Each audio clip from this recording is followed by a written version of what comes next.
Oke, baik, bismillahirrahmanirrahim. Assalamualaikum warahmatullahi wabarakatuh.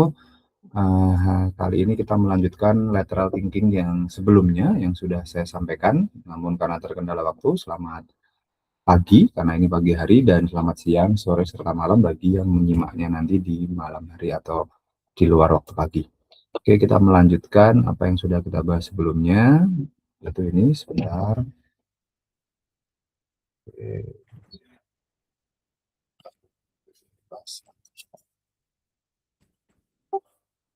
oke, baik.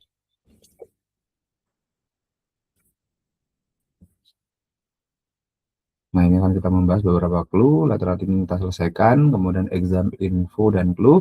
Sayangnya Karimak belum siap, jadi saya belum bisa sampaikan di semester ini ya. Nanti insya Allah detailnya akan muncul di akhir di sistem. Dokumentasinya sudah kita masukkan, info koordinator juga sudah. Nah, melanjutkan yang sebelumnya, tujuan dari diadakan perkuliahan yang terakhir ini adalah untuk memenuhi amanah undang-undang selain yang ilmu, karena ilmu sudah kita pelajari selama 1 semester, sedangkan agar menjadi manusia yang poin 1, poin 2, dan poin yang terakhir, ini saya kemas dalam lateral thinking dan critical thinking ini.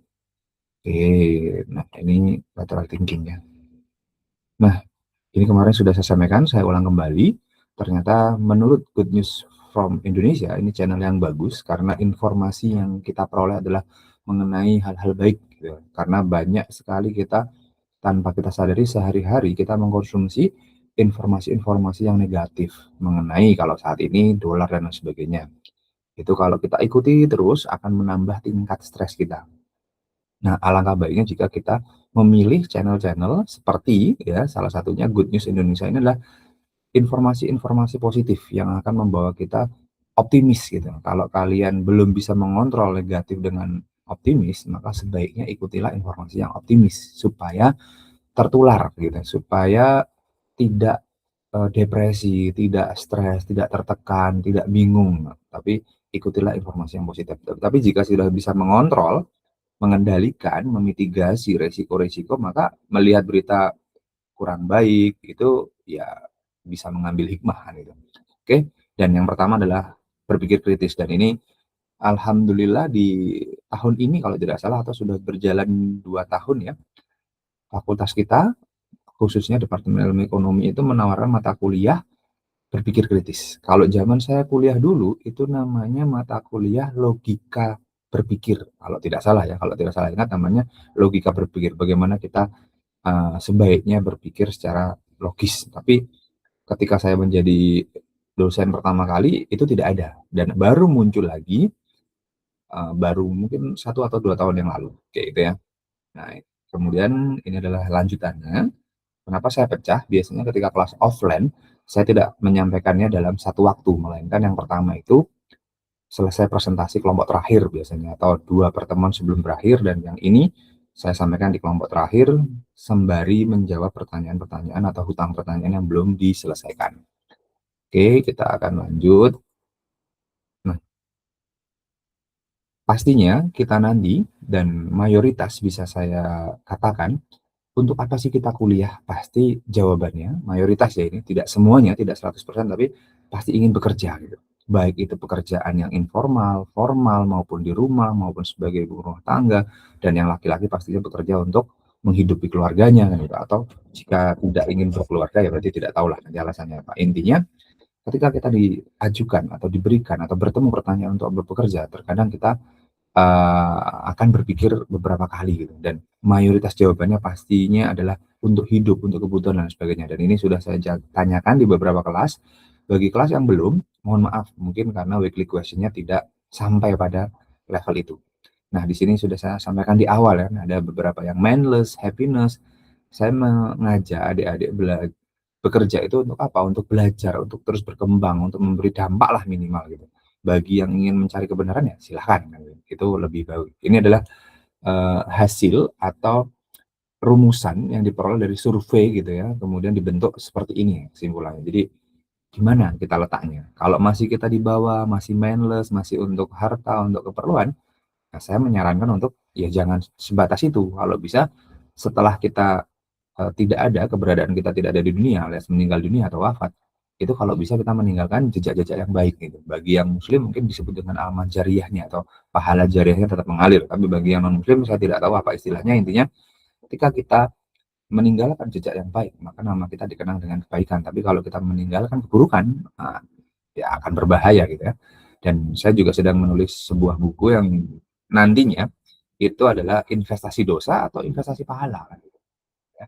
Kemudian di sini uh, The World Is Not Enough. Ini kan sebuah film ya, tapi dari perspektif yang world view yang saya yakini, yang saya pegang, memang dunia itu tidak cukup. Berarti kita itu harus bekerja untuk sampai nanti setelah kita meninggal gitu. Atau bekerja di dunia sekaligus untuk bekerja untuk mencari bekal kembali ke alam kubur atau alam akhirat kan gitu ya. Bagi yang muslim, bagi yang konsep lain mungkin ada beberapa konsep nanti kita bahas ya.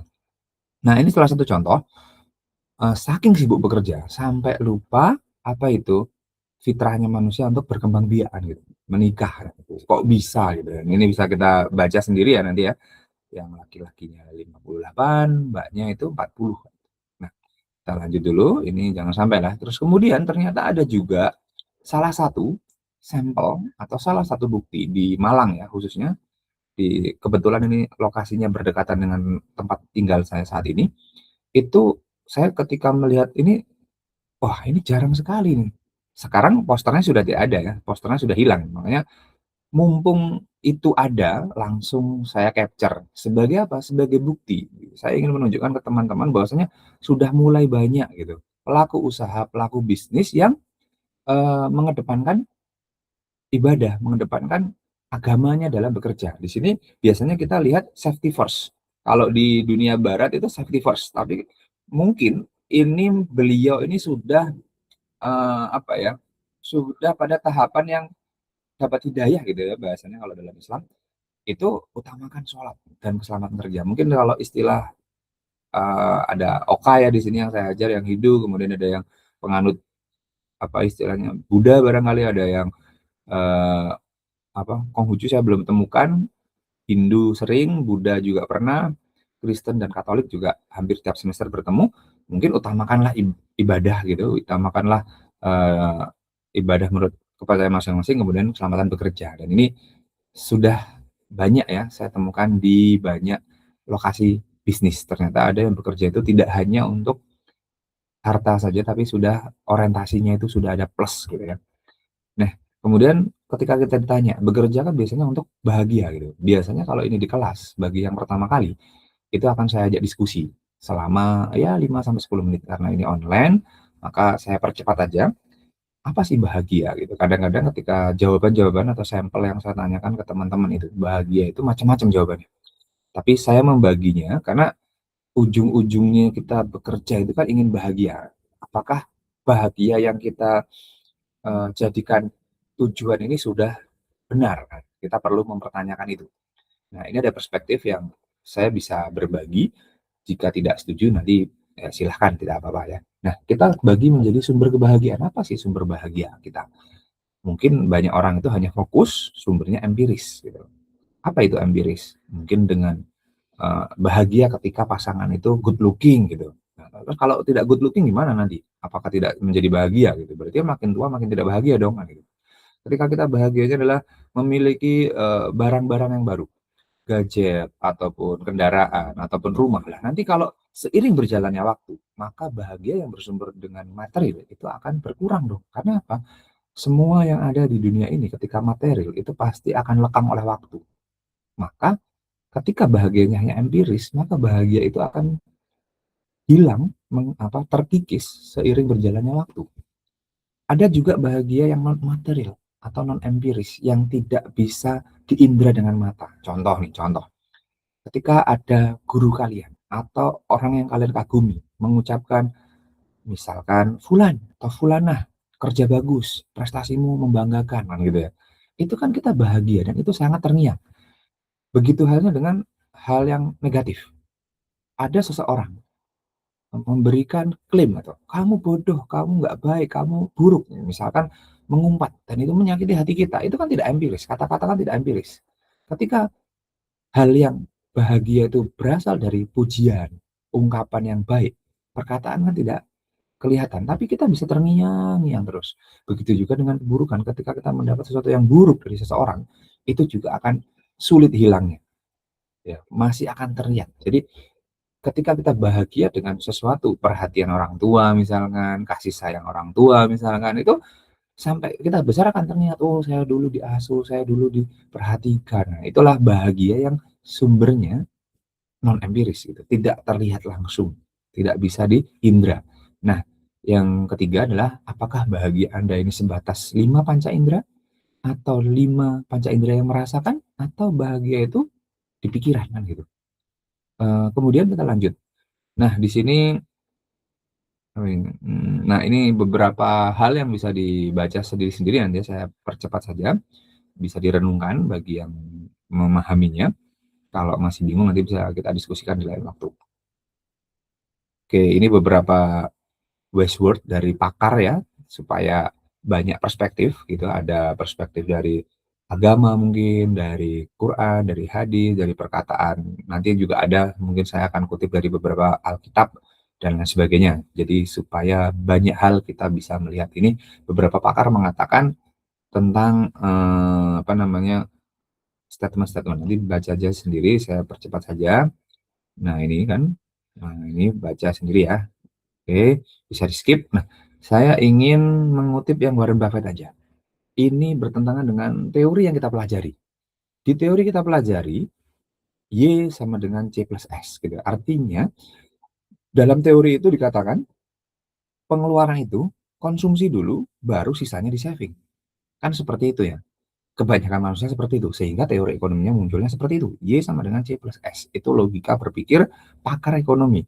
Itu logika berpikir yang didapat dari kebiasaan masyarakat. Tapi kita bisa lihat, Warren Buffett yang kita tidak ragukan lagi, beliau hampir tiap tahun selama hidupnya, selama hidupnya di saat sudah menjadi orang terkaya, itu tidak pernah lepas dari 10 orang terkaya di dunia. Kita percaya mana? Mau mengikuti teori ekonomi yang berangkat dari kebanyakan orang, atau kita mau mengikuti gaya orang yang bisa benar-benar mencapai kesuksesan atau kaya dalam harta? Karena manusia umumnya bilang Warren Buffett ini adalah orang paling kaya, kaya dulu bahagia gitu. Beliau mengatakan seperti ini, jangan menabung apa yang tersisa. Berarti kan ya, secara tidak langsung ini bertentangan dengan Y, C plus S. Bertentangan dengan keumuman yang ada. Jangan sampai kita mempelajari sesuatu, kemudian tidak menelaahnya, terus ikut-ikutan. Itu saya kurang setuju. Nah, di sini beliau mengatakan, tapi habiskan apa yang tersisa setelah menabung. Berarti beliau S dulu, baru C. Disisihkan dulu, baru ditabung. Entah itu bertentangan dengan teori ekonomi atau bagaimana, tapi beliau dengan cara seperti ini, dengan penyampaian apa ya, wise word-nya, ternyata beliau bisa sukses kaya. Nah, pilihan ada di tangan kita. Apakah kita ingin mengikuti statement-nya pakar ini atau mengikuti kebanyakan manusia yang mana C plus S? Mungkin bagi anak-anak yang ekis itu ada yang pernah itu bercerita, "Pak, berarti kita infak dulu dong, baru konsumsi." Oh, itu terserah bagaimana pemahaman Anda terhadap pelajaran yang didapat. Ada juga yang berpendapat, "Pak, jika kita pendapatannya besar, berarti kita zakat dulu dong, baru dikonsumsi." Silahkan juga. Tapi bagi yang memahami fikih dulu, berarti zakat itu setelah dikonsumsi. Ya silahkan juga, artinya itu kembali kepada masing-masing ya. Silahkan digunakan, apa ya, nikmat akal ini untuk mengambil keputusan kan itu. Oke, kemudian di sini apakah kita ini termasuk golongan kanan yang ini atau golongan kiri? Apa maksudnya? Pilih mana mindset kita. Ketika kita memiliki harta itu kita alokasikan untuk hal-hal yang produktif, hal-hal atau siap untuk apa ya, intertemporal consumption, atau langsung kita habiskan untuk kesenangan yang kadang-kadang hanya sesaat. Ini ya, silahkan nanti dibaca sendiri. Silahkan dijadikan renungan gambar-gambar ini, karena dari gambar-gambar ini saya memilih materi terakhir ini dengan gambar, tidak dengan kata-kata, karena yang ingin saya sampaikan adalah kesan. Nah, adapun yang pesan-pesan yang lebih berkesan itu adalah yang berupa infografis. Adapun yang kita pelajari karena itu keilmuan, kognitif aspek, maka kita pelan-pelan mempelajari teksnya. Tapi karena ini sangat singkat, saya membuat yang informatif dan kaya akan informasi kan gitu. Oke, ini beberapa ya. Silahkan dibaca sendiri-sendiri. Karena saya rasa sudah mewakili apa yang ingin disampaikan. Nah, ini dulu ya, tahun 2022, 2020. Kenapa saya letakkan ini? Karena ketika saya presentasikan pasti akan berbeda-beda. Saya nggak tahu sekarang berapa gitu ya, saya tidak mengamati. Kalau dolar saja sudah 18.000, euro berapa kan gitu. Dan ini juga unik gitu. Yang mempelajari sistem keuangan moneter, apakah ini sama? Kalau kita berpikir secara logika, logam kedua ini ya mirip.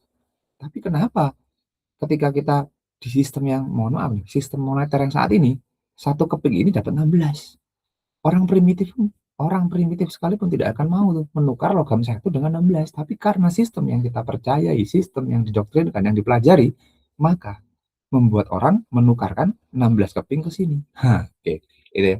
Silakan nanti dipikirkan. Oke, nah ini juga sama financial jokes. Tuh, mohon maaf. Nah, tadi financial jokes-nya adalah, nah ini dia. Alah, kok setiap balik jauh ya. Mohon maaf. Nah ini dia. Jadi rupiah gitu ya, mata uang satu-satunya bahan yang tanpa pengawet, maka tidak akan bertahan sampai akhir bulan. Berilah pengawet dengan financial planning. Saya juga berharap adik-adik yang saya ajar ini meningkatkan literasi keuangannya ya, tidak hanya literasi keuangan secara umum, tapi juga literasi keuangan yang mungkin ada perspektif lain. Kalau yang muslim barangkali bisa ke Islamic financial planning. Supaya apa? Supaya tidak menyesal kemudian hari gitu. Kemudian ini juga sama, ternyata untuk mencapai kebahagiaan, kekayaan, itu banyak yang menggunakan metode yang terbilang unik gitu, terbilang jadul, tapi tetap ada. Dan terbukti toko ini laris kan. Kalau saya datang ke toko ini bukan karena jimatnya, tapi karena memang persaingan harganya dia ketat. Harganya termurah, bisa saya katakan termurah di Malang Raya. Beberapa itemnya. Kalau di rata-rata dia termurah jualannya. Toko apa itu ya, silahkan dicari. Ini terdapat di Rampal. Saya mengcapture ini saat di Rampal, tapi tokonya juga ada di Soekarno Hatta. Jadi toko apa itu nanti silahkan dicari sendiri. Kemudian ini juga sama, saya menemukan ini juga yang tadi kan ini ya. Aduh, jauh sekali ternyata kalau mundur ya. Tuh, kalau yang tadi kan mungkin seperti itu ya, kuning gitu, yang ini hijau, ayat-ayat gitu kalau mungkin Islam. Ini warungnya sebenarnya enak, berada di kawasan Magetan, tepatnya Sarangan. Itu ada warung yang ketika kita apa ya, karena ada salah satu kakek ya, adiknya kakek, tepatnya adiknya ayahnya bapak gitu, kakek dari bapak itu punya adik yang tinggal di Sarangan. Itu ketika kita berkunjung, hampir tiap tahun berkunjung, ketika pulang mudik itu, memasang ini. Saya kaget, oh, tuh warung yang biasanya saya kunjungi kok tiba-tiba memasang ini. Dia menggunakan sebagai penglaris. Bahkan di era digital ini saya rasa juga masih ada orang-orang yang mempercayai hal-hal seperti ini. Demi apa? Demi mencari kebahagiaan. Gitu. Oke, ini kita sudah sampaikan di awal ya, mengenai apa tadi, rupiah tadi. Waduh, ini repot ini kalau bolak-balik ini. Oke, mohon maaf. Ini sudah ya kita sampaikan di awal. Ini juga baca sendiri.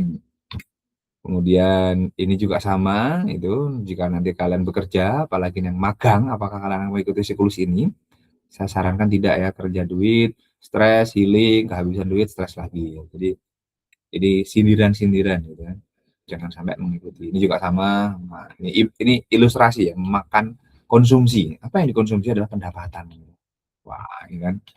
Ini kalau yang muslim barangkali dalam surat Alhaakumut Takasur hatta zurtumul maqabir itu ya. Ini at-takasur.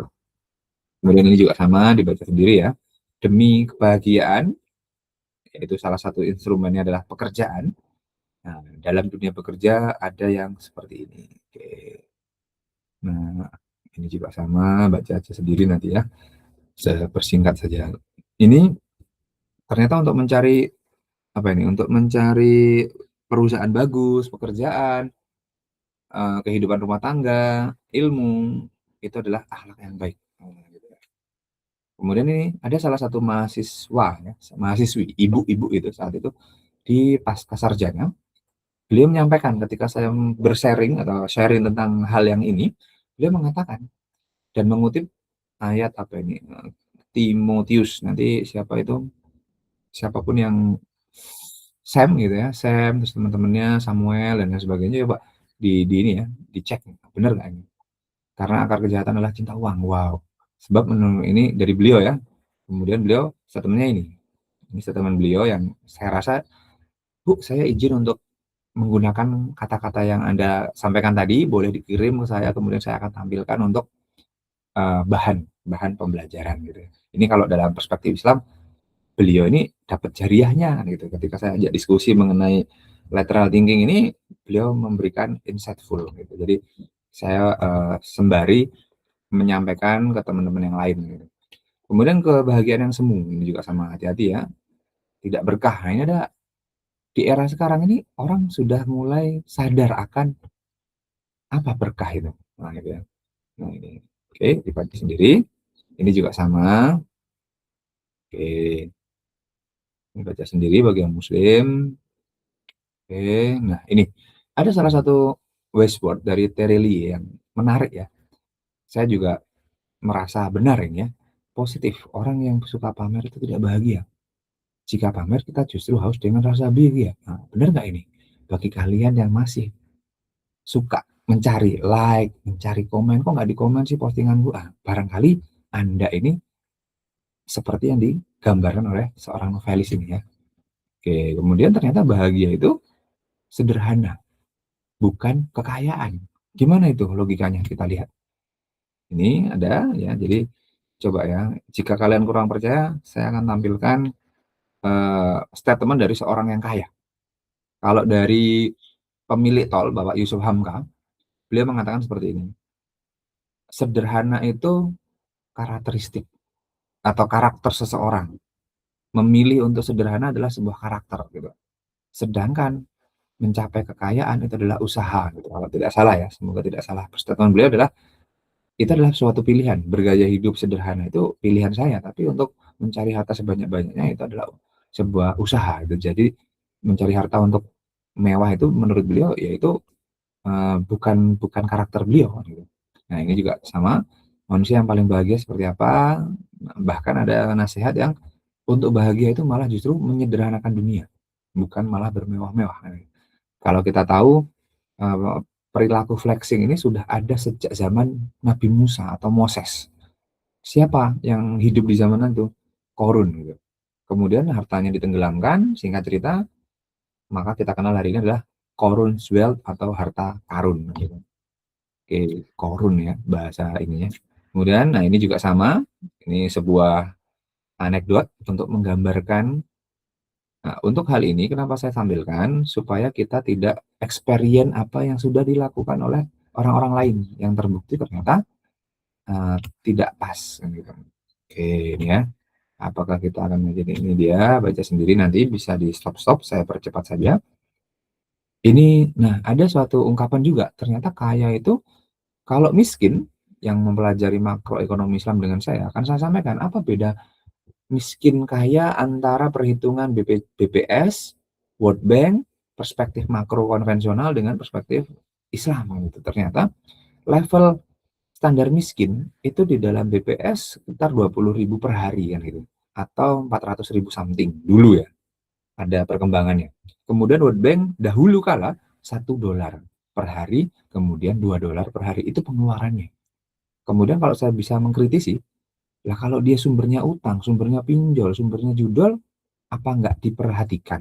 Artinya yang dicek adalah dia mampu mengeluarkan. Entah itu pengeluarannya dari harta yang haram, yang ilegal, yang hasil mencuri. Yang penting ketika dia bisa membelanjakan harta, $1 dulu, yang terbaru $2 per hari, Indonesia dulu 600.000, kemudian yang terbaru 20.000 per hari, maka dianggap sudah tidak miskin.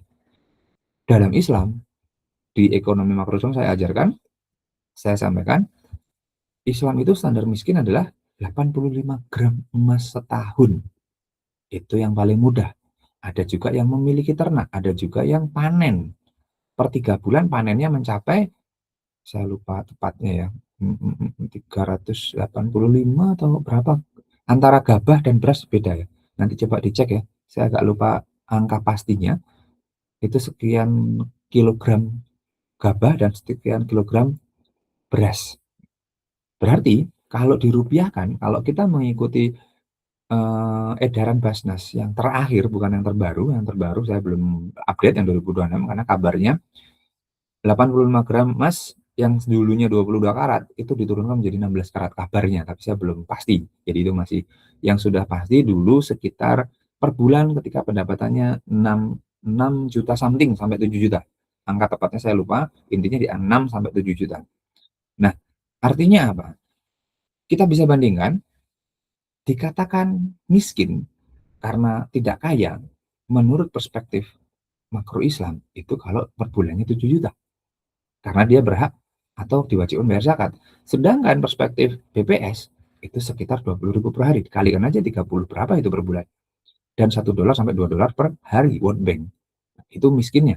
Tapi kalau standar kaya, ketika kita bicara perspektif BPS dan juga World Bank, maka ketika tidak miskin sama dengan kaya. Logika kita mengatakan demikian. Islam apakah seperti itu?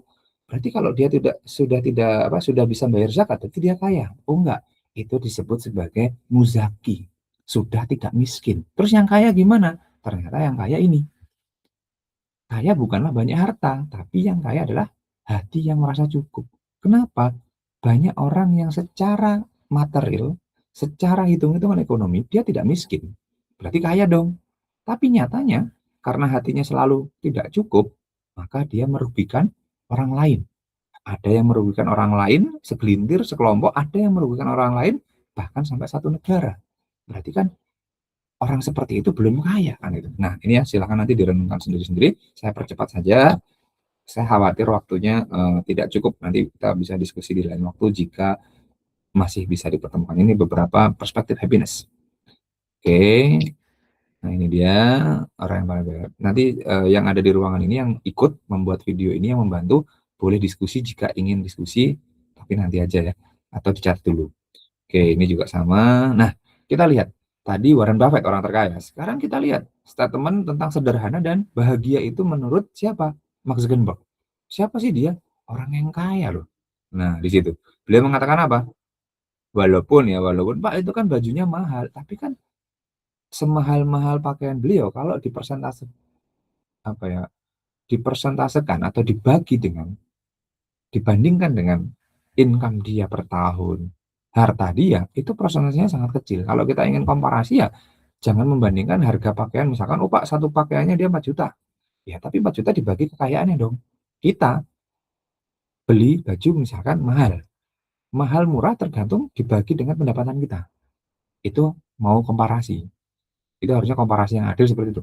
Berapa persen sih dari yang dihasilkan? Kalau memang persentasenya kecil, ya berarti itu bukan masalah kaya atau miskin ya, tapi bentuk dari dia sederhana dengan cara apa?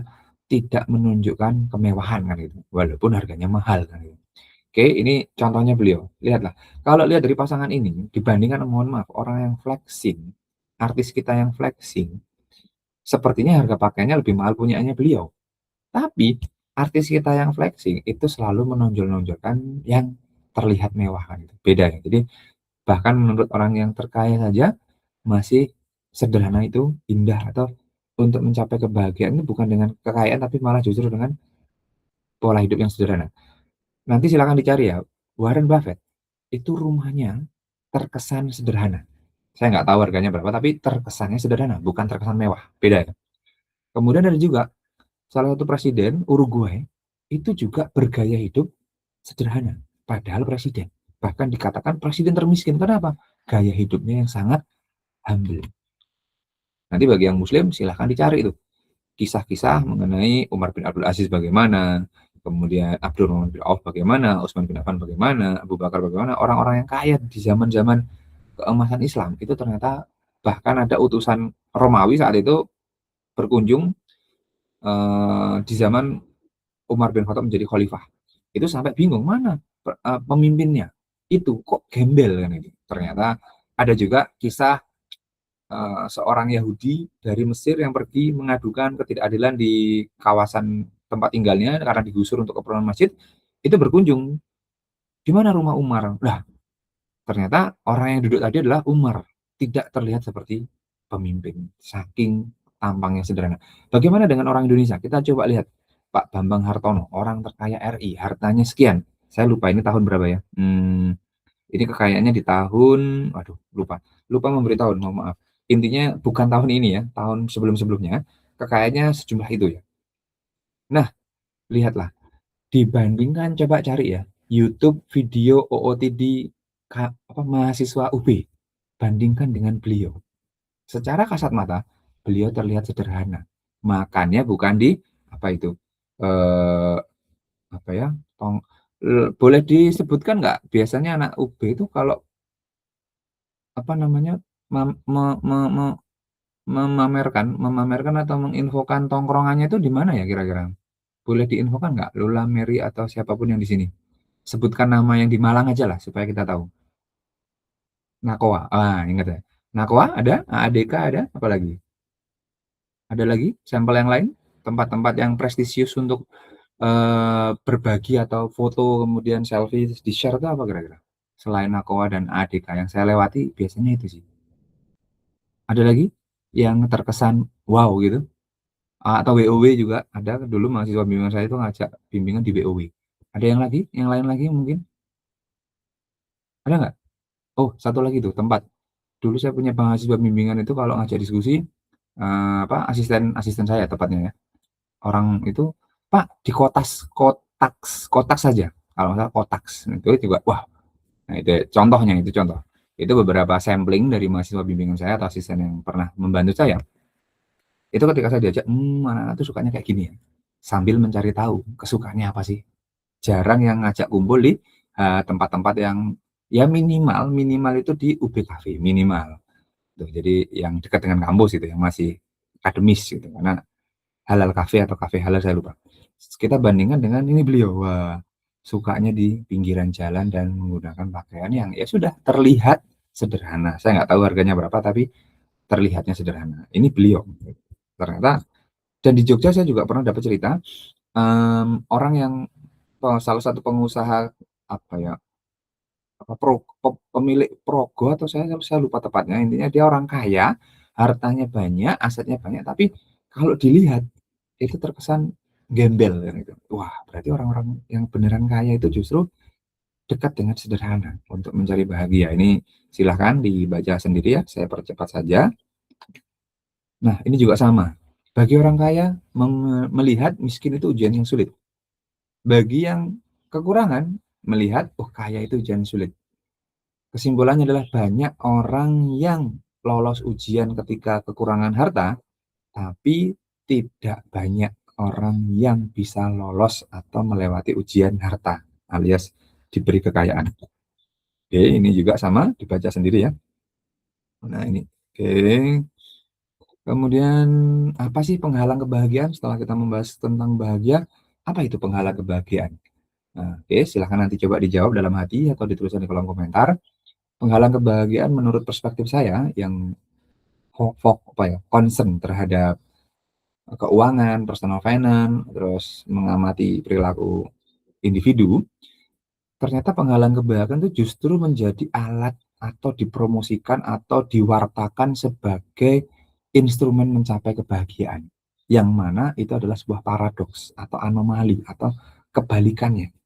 Apa penghalang kebahagiaan? Nah, ini investasi, yang manajemen investasi ternyata bagus nih, nabung, tidak berhutang. Nah, ini tidak berhutang ini netral. Bayar pokok utang itu berarti menjadikan orang tidak bahagia. Bayar bunga utang lebih parah lagi. Artinya apa? Orang banyak yang dan era kita adalah era di mana pay letter. Hampir semua pinjol itu mengiklankan untuk mencapai kesenangan. Tapi kenyataannya itulah penghalang kebahagiaan. Coba kita lihat. Nah, ini ya. Tuh, ini beberapa contoh dari masyarakat dan juga ada dari salah satu tokoh. Oke, silakan nanti dibaca. Nah, jadi jangan sampai terus gara-gara utang, gara-gara berutang ingin mencapai kebahagiaan, gitu kan? Malah seperti ini. Baca sendiri. Ini juga sama. Lah ini untuk apa sih? Kenapa dia utang? Untuk mengembangkan bisnis, untuk mencapai kebahagiaan supaya makin kaya. Kenyataannya malah sebaliknya. Jadi untuk pengalaman-pengalaman yang buruk seperti ini, saya rasa kita tidak perlulah experience is the best teacher. Tidak perlu experience dengan pengalaman kita sendiri. Cukup belajar dari pengalaman pahit orang lain. Tapi ketika ada prestasi, kesuksesan seseorang dan kalian ingin mendapatkan itu, ya alami. Apa tips-tipsnya untuk mencapai bahagia, untuk mencapai, titik tersebut. Tapi jangan sampai salah, mengikuti. Dipelajari dulu, ini silahkan dibaca nanti ini terjemahannya. Nah ini ya, saya berpesan kepada yang muslim, ternyata Rasulullah sudah mengingatkan, utang itu bukan alat mencapai kebahagiaan, bukan alat untuk mencapai kesuksesan, malah justru ya ini ya, menakut-nakuti diri. Janganlah menakut-nakuti diri kalian. Apa itu ya Rasul? Utang loh. Berarti utang itu bukan instrumen untuk mencapai pembangunan ekonomi, bukan instrumen untuk mencapai kesuksesan bisnis. Tapi nanti kalau ada yang ingin diskusi tentang terus bagaimana dengan utang yang diperbolehkan, nah itu saya sudah tuliskan di buku. Jika ingin diskusi boleh nanti kita diskusi kapan-kapan ya. Ini juga sama ya. Saya menyampaikan ini sejak 2023 ada mahasiswa yang sulit dapat kerja karena apa? Kena BI checking. Jadi hati-hati, jangan sampai mencatatkan nama kalian, KTP kalian di pinjol manapun ya. Jangan sampai, hati-hati. Ini saya mewanti-wanti ya. Kemudian ini bisa ya, ini tentang TikTok. TikTok ini bagus. TikTok. Apa? Tentang happiness itu bisa diciptakan dalam pikiran, tidak harus mengikuti orang lain, dan jangan sampai kalian mencari kebahagiaan dengan cara yang malah justru menyesal di kemudian. Itu pesan saya. Kemudian kita bisa percepat, hidup itu tergantung nasib. Nasib tergantung apa? Hasil. Hasil tergantung tindakan. Tindakan, sikap. Sikap, apa yang dirasakan, apa yang kita pikirkan. Nah, ini ada video, tonton aja sendiri nanti ya. Saya percepat saja, itu juga intinya hampir sama. Kita diajari bahagia itu kaya dulu baru bahagia. Justru di video tadi dijelaskan, dengan kita memilih untuk bahagia, untuk mudah bahagia, maka kesuksesan itu akan mudah diperoleh. Nah, itu di video itu intisarinya seperti itu, nanti tonton sendiri, kan saya upload linknya di arsip kelas aja. Nah ini ya, baca sendiri ya nanti, pikiranmu itu menjadi apa ini? Menjadi kata-kata, kata-kata menjadi tindakan, tindakanmu akan menjadi kebiasaan, kebiasaan akan menjadi karakter, dan karakter akan menjadi takdir. Itu menurut siapa? Ali bin Abi Thalib. Siapa beliau? Silahkan di browsing sendiri. Nah, ini juga sama ya, hidup itu lebih tenang tanpa utang. Nah, itu ini tambahan yang tadi ya, tadi sudah apa yang menjadikan kita takut? Utang. Dan utang ternyata menjadikan orang berdusta, berbicara mengingkari. Nah, contoh, mohon maaf nih. Semoga tidak di apa ya, di-ban ataupun semoga tidak dicekal oleh oknum. Kalau kita amati orang yang mohon maaf nih ya, mencalonkan diri, itu biasanya dapat utangan nggak sih? Atau hartanya sendiri yang dipakai untuk mencalonkan menjadi wakil gitu, wakil rakyat gitu ya, level manapun, atau mencalonkan diri untuk pemilihan gitu kan, biasanya dapat utangan tuh, dapat modal. Ada yang sampai stres kadang-kadang kalau tidak jadi. Nah, kira-kira kalau majunya aja menggunakan utang berdasarkan hadis ini, berdasarkan prediksi saya mengutip dari yang muslim ini, Nabi Muhammad SAW, itu beliau apa ya, menginformasikan melalui pernyataannya, kalau sampai terpilih, berarti dia akan berdusta. Dia akan mengingkari janjinya. Terbukti nggak ini? Silahkan diamati sendiri-sendiri. Jangan-jangan orang-orang yang terpilih dan tidak menepati janji ini pakai utang. Jangan-jangan gitu ya. Silahkan nanti dibuktikan. Silahkan diriset jika ingin meriset. Jangan-jangan gitu ya. Kemudian ini salah satu buku yang saya kutip dari apa ya, bahasa bukunya saya lupa.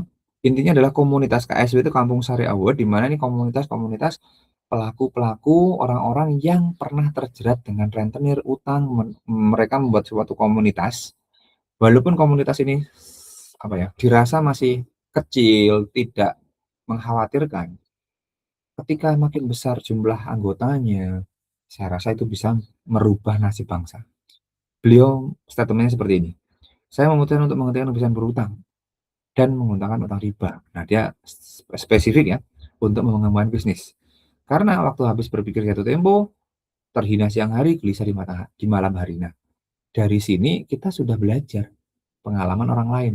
Kalau kalian masih ngotot, masih pengen mencoba, ya silahkan sendiri. Tapi pesan saya adalah cukuplah kita belajar dari pengalaman orang lain hal-hal yang pahit. Ya tidak perlu experience sendiri kan gitu. Kemudian ini juga sama, loh, utang juga kan, judi online itu kan dengan pinjol mirip-mirip. Nah ini baca sendiri ya, ngeri. Kita berada di ngeri. Saya bukan menakut-nakuti, tapi saya menunjukkan bahwasanya hati-hati ya, jangan sampai ikut-ikut yang ini.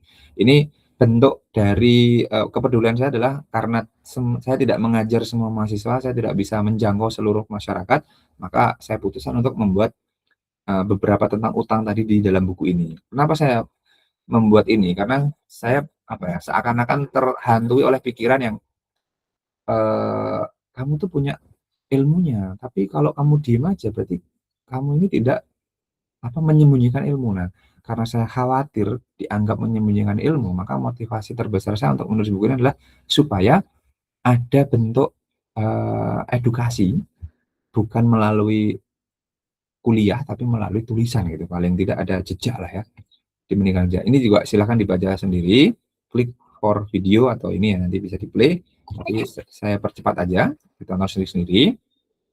Nah, ini tadi sudah ya, sudah tersampaikan. Nah, ini bahkan tambahan ada doanya. Ada doa untuk berlindung dari hutang. Wow. Ternyata eh, kalau kita bicara tentang ekonomi, malah justru instrumen untuk pembangunan itu utang. Nah, kan repot. Jadi repot ini. Agak bertentangan. Gitu. Silahkan direnungkan. Ini ada beberapa hal mengenai religiositas, humanity, unity, wise, social, and justice. Nah, ini mantan presiden kita ya. Beliau statementnya bagus. Untuk statement ini saya mengutip Ungdur makola wala tangdur mankola, artinya adalah sebuah peribahasa dari timur ya, dari Arabic country. Lihatlah apa yang dikatakan, jangan melihat siapa yang mengatakan. Artinya kita boleh disagree dengan orang, boleh benci dengan orang, tapi ketika dia mengucapkan sesuatu kebenaran, ya jangan di blaming gitu. Jadi lihatlah perkataannya, jangan lihat siapa yang mengatakan. Terkadang orang ketika sudah tidak menyukai orang lain atau sangat menyukai orang lain itu walaupun kata-katanya buruk diikuti terus. Nah, itu bahaya juga ya. Walaupun orangnya itu meskipun ada orang yang kita benci, orang yang kita favoritkan, orang favorit kata-katanya baik, terus kita ikuti. Orang favorit kata-katanya buruk kita ikuti, itu tidak baik juga. Orang yang tidak kita sukai kata-katanya baik, ya harusnya kita ikuti, bukan terus dibenci semuanya kan gitu. Kemudian ini juga sama, dibaca sendiri-sendiri. Ini juga ada religius tapi nakal gitu kan. Negara kita itu religius terdua menurut data, nanti silakan dibaca sendiri. Semoga belum hilang. Saya sertakan capture beritanya karena khawatir kadang-kadang linknya tidak aktif. Ternyata malah kita ini religius tapi hobi judol, tidak sopan di internet, tingkat korupsi tinggi. Artinya apalah? Inilah apa religius tapi nakal gitu. Kenakalannya apa? Ini dia. Oke. Ini anomali kemakmuran. Nah, ini. Di sini ada laporan survei gitu ya. Penduduk dunia yang terancam meninggal dunia karena obesitas lebih banyak dari yang kelaparan. Padahal isu kita itu adalah no hunger. Paham ya? SDGs, Sustainable Sustainable Sustainable Development Goal itu mengatakan yang pertama no hunger. Loh, fakta mengatakan justru obesitas itu 3 kali lebih banyak jumlahnya daripada orang kelaparan. Artinya adalah sebenarnya ketika distribusi makanan, distribusi sumber daya itu berjalan dengan baik, no hunger itu hilang kok. Masalahnya apa? Kita tidak terdistribusi dengan baik. Sehingga apa? Terjadi fakta seperti ini. Malah yang terancam meninggal, yang obesitas, itu lebih banyak 3 kali jumlahnya dibanding yang kelaparan. Artinya apa? Ada dua, berapa ya? 4 kali lipat jumlah yang sorry, hanya seperempat makanan terbuang itu bisa menutupi kelaparan. Yang tersia-sia nanti ya setelah ini datanya ya. Nah, kemudian kita lanjut dulu. Biasanya orang bunuh diri itu kalau tertekan, depresi, masa depannya buruk, masa depannya tidak jelas. Tapi kenapa bunuh diri dan takut memiliki anak itu justru terjadi di negara dengan GDP yang di atas rata-rata. Kan aneh. Harusnya orang bunuh diri, takut memiliki anak, itu terjadi di negara-negara miskin, bukan di negara-negara dengan GDP di atas rata-rata. Ini anomali. Makin makmur kok malah makin banyak bunuh diri. Makin makmur kok malah makin takut memiliki keturunan. Kan aneh. Ini juga anomali kemakmuran. Sudahlah makmur seperti Korea Selatan, tapi malah tidak pengen punya anak. Loh, kan lucu. Kalau kita mengalami negatif population growth, pertumbuhan penduduk yang negatif, siapa yang mau konsumsi produksi barang-barang kita? Katanya masalah kita scarcity, katanya kita fokus pada produksi. Apakah di era sekarang, di zaman ini, produksi masih menjadi permasalahan ekonomi? Saya rasa tidak. Karena apa? Semua barang bisa diproduksi dengan bagus, bahkan berlebih.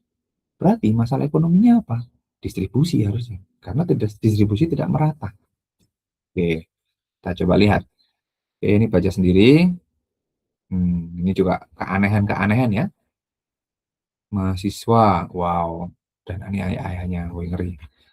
Ini juga saya tidak mau mengerikan ya. Ini juga sama nih ya, yang beragama selain Islam, silahkan ya. Yang masih tertutup dari Islam gitu kan, saya mau menyebutnya seperti itu. Nah, ini jangan berharap pada manusia. Karena kadang-kadang banyak manusia itu yang berharapnya pada manusia. Ini juga sama ya. Yes, saya ada, Ali bin Abi Thalib juga ada, Insyirah juga ada. Nanti baca sendiri apa itu ayat depannya. Kemudian ini ya, boros atau mewah. Biasanya di kelas saya tanyakan, tapi di sini langsung saja. Silahkan nanti jika ingin menjawab, dicocokkan dengan jawaban saya ya. Di stop dulu videonya. Ini mewah. Kenapa? Mewah itu ingin terlihat wah. Boros adalah menghamburkan atau membelanjakan harta di luar kebutuhan. Bukan di luar kebutuhan dan keinginan, tapi negatif. Artinya kebutuhan itu positif, keinginan itu ada yang negatif, ada yang positif. Tapi ke semua kebutuhan harusnya positif. Adapun membelanjakan di luar kebutuhan, keinginan, ada keinginan yang sifatnya positif, ada keinginan yang justru negatif. Nah, boros adalah membelanjakan pada level keinginan yang sifatnya negatif. Atau justru yang mengurangi. Kita makan untuk sehat, kita minum untuk sehat. Tapi kalau kita makan malah kena sakit, minum malah kena penyakit, berarti kita sedang melakukan boros. Hidup kita itu untuk produktif. Tapi ketika kita bermalas-malasan, menyia-nyiakan waktu, maka kita sebenarnya sedang memboroskan waktu kita, hidup kita kan gitu. Bapak ini kenapa dibilang boros? Karena ya kita tahu ya, pendapatan tukang parkir itu tidak tetap. Untuk makan keluarga juga belum tentu ada tiap hari. Tapi dia sudah memboroskannya untuk apa? Keperluan yang sia-sia. Yaitu rokok. Ini sia-sia. Beda kalau dia punya kelebihan harta. Oke lah, punya dana untuk pengobatannya, monggo kan gitu. Tapi itu tetap boros. Karena apa? Negatif. Mewah itu adalah di atas boros. Kenapa? Sebenarnya dia untuk kemana-mana tidak perlu beli mobil yang mewah. Cukup mobil yang biasa aja. Karena dia ingin boros, ingin mewah, akhirnya dia melewati fase boros. Gitu. Orang mewah biasanya adalah boros. Gitu ya. Nah ini juga sama nih. Kenapa dia seperti ini? Kenapa didikannya seperti ini? Diajarin. Berarti yang ngajarin siapa? Orang tuanya. Karena di Jerman, menjadi negara seperti adidaya Jerman, perilakunya adalah perilaku hemat. Saya lupa, kurang ingat apakah video tentang bagaimana orang Jerman itu membelanjakan harta itu pernah saya share atau belum. Kalau belum, silahkan dicari sendiri ya nanti di DW atau Dutch World Channel YouTube. Bagaimana orang Jerman spendingkan atau membelanjakan hartanya. Seingat saya masih bahasa asli yaitu English. Channel YouTube-nya DW gitu ya. Dutch World atau DW itu masih dalam bahasa Inggris. Belum diterjemahkan sih seingat saya. Jadi itu menarik ya videonya. Oke, kemudian ini baca sendiri, ini baca sendiri, ini baca sendiri, ya ini baca sendiri, saya percepat. Ini juga sama, beberapa ilustrasi saya rasa bisa memahaminya ya. Nah ini tadi ya, mati karena lapar atau mati karena obesitas. More than, nah ini, lebih dari 820 juta jiwa manusia itu kelaparan. Tapi 2,1 miliar manusia itu obesitas. Tadi ya. Berarti resiko kematian 3 kali lebih banyak orang yang obesitas dibanding yang kelaparan. Memberi makan manusia, memberi makan hewan, atau memberi makan kendaraan. 47% produksi apa itu namanya, biji-bijian lah, crop production, itu tuh untuk nutrisi manusia. Tidak jauh dari itu, walaupun jumlahnya lebih kecil, tapi angkanya mendekati. 40%-nya produksi jagung, biji-bijian untuk apa? Makanan hewan. Iya, kalau hewannya kita makan, alhamdulillah. Untuk biofuel. Lah, oke, memberi makan apa? Manusia, hewan, atau kendaraan. Dan yang menggunakan biofuel yang paling banyak apa? Biasanya orang untuk balapan. Biasanya orang untuk yang hobi, bukan untuk kebutuhan biasanya. Oke, memberi makan sampah atau memberi makan orang lapar? 1,billion ton, artinya 1,3 miliar ton. 1,3 miliar ton itu berarti berapa itu? Sudahlah miliar ton. Ton itu kan 1000 kilo. Berarti 1,3 triliun. Nah, 1,3 triliun kilogram. Ya, kilogram, bukan rupiah. Makanan yang layak makan terbuang sia-sia. Jumlah ini 4 kali lipat yang lebih banyak yang dibutuhkan untuk menutup no hunger. Artinya masih ada 3 kali lipat makanan yang terbuang sia-sia. Seandainya yang terbuang ini diberikan ke orang miskin, itu masih terbuang 3 kali lipatnya. Ngeri nggak itu? Berarti harusnya no hunger itu bisa. Permasalahannya di mana? Distribusi sumber daya, distribusi pendapatan, distribusi kekayaan negara. Ini yang menjadi masalah. Bukan bagaimana memproduksi. Buktinya ini overproduction, malah mubadir. Oke, gitu ya. Ini baca sendiri. Nah, ini sedikit sekali bersyukur kemarin berhubungan dengan pertanyaan seberapa sering bersyukur. Kalau menurut informasi yang saya dapat dari Quran itu sedikit. Nah, gitu ya. Boros sama dengan dan mewah itu bukan bersyukur. Oke, silakan dibaca sendiri. Nah, kenapa sih saya mengajak untuk tidak boros? Karena beberapa informasi yang saya peroleh, boros itu tempatnya setan. Kenapa itu? Nah, oke, kita lanjut yang lain. Nah, ini juga saya mengajak kalian untuk belanjalah di warung tetangga. Meskipun selisih, tapi itu membantu. Semenjak saya melihat gambar ini, saya lupa berapa tahun yang lalu, saya belanja itu ke tetangga, termasuk BBM. Untuk motor ya, untuk motor daripada mengantri seperti ini 2022 ya, bukan ketika BBM langka, tapi memang sejak saya kecil pun ya sering terjadi antrian seperti ini, walaupun banyak SPBU, tapi ya fenomenanya mirip lah ya seperti ini. Ya, artinya apa? Kalau kita bicara time is money, daripada ngantri, mending selisih 500, selisih 1000 beli ke tetangga. Sudahlah kita hemat waktu plus membantu tetangga gitu. Ya, bagi yang berpikiran membantu. Nah, ini kemudian ada juga oleh Bapak Rizal Ramli. Kerugian BPJS itu bukan untuk membiayai orang miskin sakit, tapi malah membiayai orang kaya sakit. Karena apa? Penyakit yang butuh biaya banyak biasanya penyakitnya, mohon maaf, orang-orang yang kaya. Penyakitnya orang-orang miskin biasanya penyakitnya nggak neko-neko, nggak butuh biaya besar. Kalau saya bisa simpulkan, ternyata penyakit itu tahu siapa yang harus dihinggapi, siapa yang harus diserang. Kalau yang tidak mampu ya penyakitnya yang murah-murah aja. Kalau orang, mohon maaf, orang miskin, orang tidak mampu, kok penyakit-penyakitnya itu neko-neko, penyakit-penyakitnya orang kaya, berarti gaya hidup orang kaya. Gitu. Orang kaya, kalau penyakitnya penyakit, mohon maaf nih, udis, panu, kurap, penyakit-penyakit yang remeh-temeh, diare gitu, berarti orang kayanya bergaya hidup kurang sehat, alias dia tidak bergaya hidup yang mewah-mewahan. Tapi kalau orang miskin kena penyakit yang neko-neko, diabetes mellitus, kemudian jantung koroner, berarti dia bergaya hidup dengan gaya hidup orang yang kaya tadi, yaitu makan yang tidak sehat, yang mahal-mahal. Kalau tidak sehat yang murah-murah, paling mentok-mentok diare, infeksi. Tapi kalau yang, mohon maaf, yang kaya-kaya itu kolesterol, pembuluh darah tersumbat, nah itu kan penyakit-penyakit yang menghinggapi orang-orang yang mampu. Saya pun juga sadar, diabetes itu mengincar saya karena saya cuma duduk, makanya saya memilih untuk jalan kaki banyak. Dan sesekali tidak menggunakan lift. Supaya apa? Supaya banyak gerak. Gitu. Tapi kalau mahasiswa satu lantai aja pakai lift, Ini sindiran ya, sindiran kepada adik-adik mahasiswa, kalian masih sehat, kok satu lantai pakai lift? Nanti ketika kemampuan kaki kalian itu diambil, apa nggak rugi? Apa nggak kecewa kalian? Masih muda, masih kuat, apa, kesehatan masih oke, tapi tidak dipakai, tidak dimanfaatkan, nanti ketika diambil sehatmu, nyesel nanti. Hati-hati ya, karena sudah banyak seumuran kalian itu yang banyak terkena penyakit-penyakit yang aneh-aneh. Bahkan dulu di zaman saya, teman saya umur 22 tahun saat itu sudah kena stroke ringan. Di zaman saya dulu, saya nggak tahu gaya hidupnya seperti apa, intinya tidak sehat.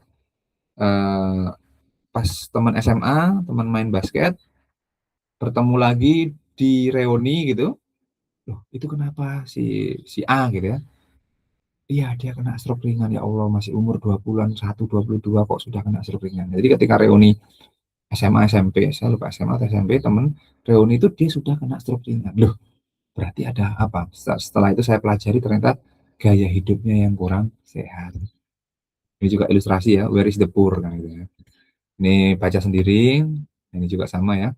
Orang yang paling kenyang di dunia, paling lapar di akhirat. Ini juga bertentangan dengan consumer is better than consuming less. Maximus utility itu juga bertentangan dengan pesan ini. Kenapa? Maximus utility artinya adalah memaksimumkan kenyangnya, nafsunya, kesenangannya. Berarti nanti paling lapar tuh di hari kiamat, ngeri ya. Ini juga silakan dibaca sendiri. Ada yang masih sedih di tengah lebih, ada pula yang merasa tenang di tengah kurangan gitu ya. Ini juga sama. Semoga jalan ya Lula, Mary dan teman-teman yang lainnya. Siapa Fiora, kemudian Alfi, kemudian Ale atau siapa namanya? Saya lupa. Ya Ale, kemudian Hilga dan siapa lagi? Satu lagi. Avan, nah itu ya. Semoga jalan ya.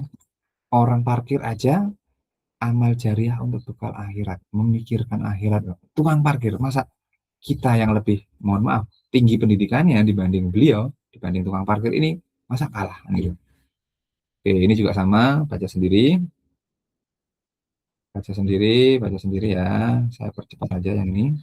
Ini tentang UMKM, ini tentang uh, perkembangan zaman, perubahan perilaku manusia. Ini silakan dibaca. Nah, ini ya, Matius ayat 3 sampai 4. Ini juga sama, ada kemiripan ternyata dengan ajaran untuk membayar duluan gitu ya. Kemudian ini juga sama, jangan pelit, pelit itu memperpendek umur, pelit itu menyulitkan gitu kan. Nah, ini juga sama. Wah, ini menarik ya. Kikir gampang kena sihir. Gimana itu? Tonton aja ya. Bagaimana sih? Ini seorang dokter, orang dokter. Kemudian ini juga sama. Nah, ini ya, semoga berjalan dan tidak ada yang kikir di kelas kita ini. Ini baca sendiri. Oke, yang muslim baca sendiri. Nah, ini ya, ilustrasi-ilustrasi kikir dan ketika tidak mau berbagi ternyata mengerikan. Nah, oke. Oke, ini ya saya percepat. Nah, ini pinjaman yang baik, motivasinya dilipat gandakan, mendapat pahala, kan gitu. Ada orang miskin meminta, berarti kan ini kalau di luar negeri malah sudah berjalan ini.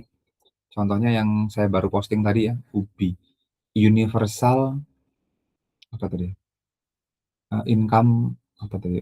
Intinya saya lupa. Universal income sebentar saya lihat dulu. Lupa.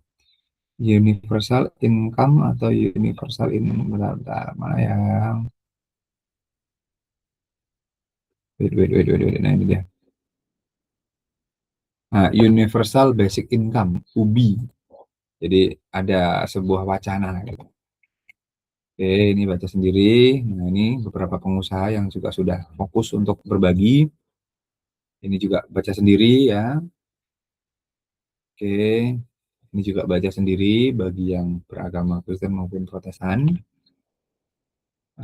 Katolik maupun Protestan. Ini apa sih ini? Ini adalah tetangga yang saya bicarakan. Ibu ini yang belakang itu rutin pergi ke gereja tiap hari.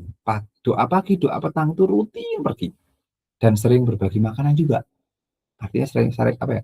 Sering bertukar makanan. Ini tetangga orang tua ya, tetangga orang tua di mana, di tempat saya tinggal, di asal orang tua.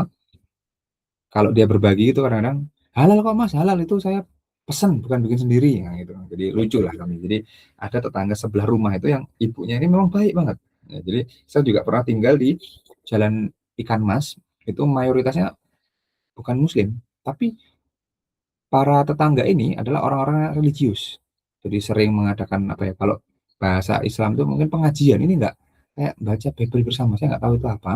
Intinya kayak dia nyanyi, kemudian baca buku bareng-bareng, kemudian ada yang rutin bakar dupa, macam-macam lah ya. Karena kenapa saya tahu, karena saya pernah bertetangga dengan yang mayoritas itu di RT itu Islamnya minoritas, dan alhamdulillahnya jadi saya menyimpulkan ini, lebih baik bertetangga dengan orang yang paham agamanya, meskipun itu beda agama, dibanding bertetangga dengan orang yang agamanya sama tapi dia nggak paham agama. Nah, itu bisa disampaikan oleh, saya pernah ketemu dengan orang, "Iya Mas, saya tuh tetanggaan dengan orangnya agamanya sama, tapi apa ya bahasanya, tidak enak gitu bertetangga." Padahal berarti saya menyimpulkan jadi bertetangga dengan orang yang paham agama, apapun agamanya itu saling apa, toleransinya tinggi. Ibu ini pagi dijemput, sore dijemput. Jadi kalau sore-sore lagi siram-siram tanaman gitu, "Mana Ci, ibadah petang," gitu. Dia berangkat. Berangkat atau pulang ya? Berangkat berangkat. Pagi, pagi-pagi, habis subuhan gitu, di depan rumah gitu lagi nyapu-nyapu gitu, "Kemana Ci?" Kalau sore bentar, kalau sore berangkat, kalau pagi kalau sore dia pulang, menjelang maghrib itu pulang, kalau pagi saya tanya baru berangkat. Ini kalau tidak salah ini sore hari mau berangkat ya. Nah itu ya. Ini contoh, contoh beberapa orang ternyata ada. Di Ikan Mas dulu juga ada pagi sore ketemu seperti itu. Nah ini baca sendiri, saya percepat aja. Ini baca sendiri, ini baca sendiri, mahasiswa apakah semoga mahasiswa yang bertemu di kelas ini tidak mahasiswa yang tidak kenal agama, gitu ya. Bukan yang ini. Nah ini juga sama ya. Nah ini mengerikan, ini hanya sampling saja ya. Ditegur makan mie instan, ancam bunuh ibu. Wah, baru ditegur makan instan aja kok bisa ngancam. Mengerikan. Nah ini juga sama survei nasional, semoga yang ada di kelas saya yang muslim itu masuk di survei ini, 33. Masuk yang di sini. Karena apa? Di luar ini berarti tidak pergi ke masjid, gitu. Ngeri, ngeri. Oke. Nah ini juga sama, bagi yang muslim, ya, preferensinya mau fajar prayer atau live concert. Nah ini warningnya, ini promise-nya. Mana yang dituju, silahkan dibaca sendiri, direnungkan. Ini dari seorang, apa ya, orang yang mungkin dikenal gitu ya. Nah, statement-nya juga unik. Saya kejar dunia, makanya dia lari. Dunia disiplin. Saya dikejar sama dunia sama kerjaan. Nah, ini statement seorang pakar, ini juga baca sendiri. Nah, ini juga nanti dibaca sendiri, tonton sendiri ya ini. Tanpa mengurangi rasa hormat, silahkan nanti ditonton. Ini perspektif penyihir, bukan perspektif ustadz. Artinya ini adalah statement terjemahan dari penyihir. Jadi tidak mengurangi rasa hormat, siapapun jika ingin menonton silahkan. Kalau nggak ingin kena sihir, nah ini statement penyihir yang diwawancara. Oke, gitu ya. Halo, saya percepat aja. Ini juga baca sendiri nanti ya. Oke, ini saya juga ingin mengingatkan, don't stay in illegal relationship. Oke, ini fenomenanya ya ampun makin ngeri ya.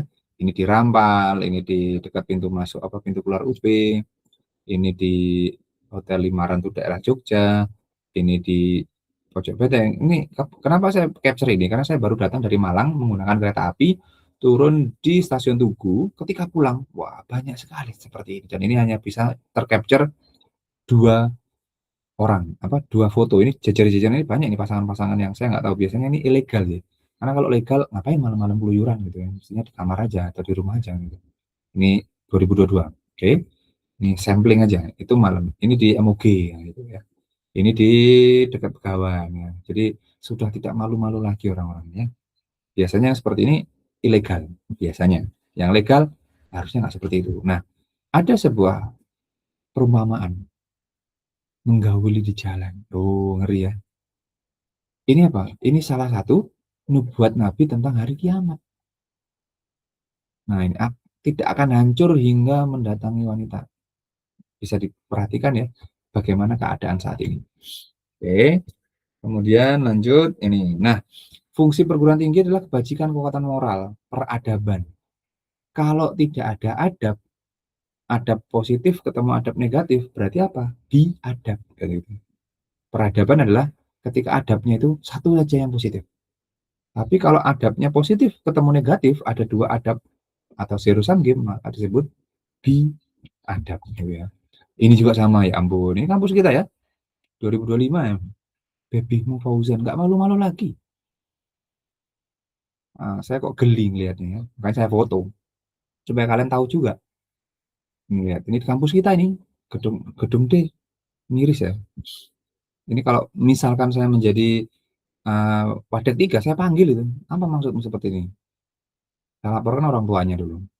Gitu kan. Karena apa? Membahayakan. Gitu. Kalau ini tidak ditindak, berarti adik-adik tingkatnya nanti akan bilang, oh kayak gitu boleh ya mengekspresikan seperti itu. Waduh, ngeri, ngeri, ngeri.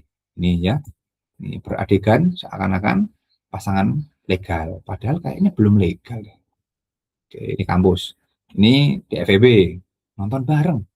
Ada yang tahu, ada yang kenal orangnya? Oke, itu ya. Ini di SHC, ya Allah, tidur nggak malu-malu lagi, ngeri. Jadi saya mengajak adik-adik, jika kalian melihat, peduli ya. Kalau enggak apa? Nanti kayak kaum Sodom, bukan kaum Sodom. Azabnya kena ke kita loh. Oke, ini kenapa saya tidak menegur? Khawatirnya kalau saya menegur nanti dia nggak mau ke kampus gitu. Kadang-kadang ini saya laporkan ke petugas keamanan. Karena yang menindak biasanya beliau, Pak, itu ada ini. Itu biasanya saya setelah memfoto, saya melaporkan ke pihak keamanan. Karena yang berwajib mereka. Oke, ini ya. Nah, apa dampaknya? Nih, dampaknya. Ini baru di Malang nih. Setiap 6 jam ada satu putusan. Wow. Oke, putusan apa? Putusan yang tadi, hamil terlebih dahulu. Wah, ngeri, ngeri, ngeri, ngeri ya. Mengerikan. Ini tahun berapa ini? Tahun 2023. Wow. Ini baca sendiri ya, hati-hati. Hmm. Nah, ini ya, hati-hati. Oke, saya hanya bisa berpesan aja. Ini baca sendiri, ini baca sendiri, ini baca sendiri ya. Ini baca sendiri demi karir, demi mengejar kebahagiaan sampai ditelantarkan, ngeri, ngeri, ngeri. Ini juga sama, dua bocah di sudut ibu dan pacarnya. Berarti bukan bapaknya dong, kan gitu. Nah, itu kan repot ya. Beritanya ini gimana ini? Ini juga sama, cekcok, kekasih, tusuk. Waduh, ngeri, ngeri, ngeri. Penyebabnya perempuan minta bertemu orang tua laki-laki. Berarti ada something nih. Kok ditusuk yang perutnya ini ya? Ada apa ini? Biasanya ditusuk perut. Oke, ini juga sama ya ampun. Perbuatan tidak puji langsung di tempat umum terbuka. Ada lagi yang di kampus kemarin di Jakarta ya. Coba cari di Instagramnya Barang Quran. Itu di kampus tertangkap. Dan hukumannya kalau nggak salah dikeluarkan atau gimana. Seperti ini di dalam kampus. Sudah mengerikan. Ini juga sama, tonton aja sendiri nanti ya. Tonton aja sendiri. Ini juga ngeri, nah gitu ya. Ini mengerikan. Aduh. Ini tonton sendiri nanti ya. Tonton sendiri nanti, silahkan dilihat masing-masing. Ini juga sudah wanti-wanti, saya hanya bisa berpesan saja. Ini juga bisa dibaca, silahkan. Kemudian apa ini? Nah, ini baca sendiri. Ini juga sama lah. Ternyata Paus, ya, pemimpin di Vatikan sana, ini Vatikan, Roma atau Vatikan nih. Wow, mewarning pastor dan biarawati. Lalalala. Itu ya. Nah, ini juga sama, baca sendiri. Ini baca sendiri. Ini juga baca sendiri. Nah, ini baca sendiri-sendiri. Silakan dibaca nanti. Saya akan bagikan slide-nya. Nah, ini statement yang saya garis bawahi adalah eh, baik itu membawa ketenangan, jelek itu mendatangkan kegelisahan. Pak, kalau orang mengerjakan kejelekan dan hatinya tenang gimana? Oh, berarti dia sudah profesional. Kalau pertama kali biasanya mengerjakan keburukan itu hati gelisah. Pertama kali. Kalau sudah pro mengerjakan kejelekan kok tenang, berarti itu indikasi sudah pro. Pro itu apa ya? Sudah menjadi kebiasaan sehari-harinya.